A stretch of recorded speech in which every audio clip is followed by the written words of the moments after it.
நீங்கள் எழுதி வைத்துக் கொள்ளுங்கள். வருங்கால அரசியல் நாம் தமிழர் கட்சி வாழ்க ஒழிக, சீமான் வாழ்க ஒழிக. இதுதான் நடக்கும். இனி வரம்புறா ஒண்ணு நம்மளை வாழ்த்துவான், இல்லைன்னா திட்டுவான். இதுக்கு மேல அவனுக்கு அரசியலே இருக்கு.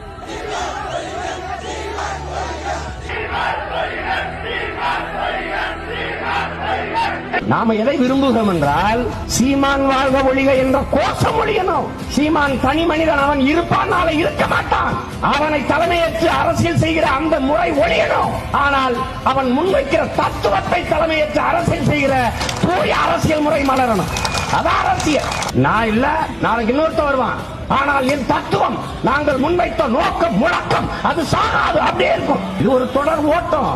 என் முன்னவர்கள் கொளுத்தி கொடுத்த நெருப்பு கைமாற்றி கொண்டு ஓடி வருகிறோம். இந்த தலைமுறை தமிழ் பிள்ளைகள் ஓடி வருகிறோம். எங்கள் தோள்கள் தளர்வதற்குள் வென்றுவிட்டால் நல்லது, இல்லை என்றால் வலிமை மிக்க இன்னொரு தலைமுறையின் தோள்களுக்கு கடத்துவோம்.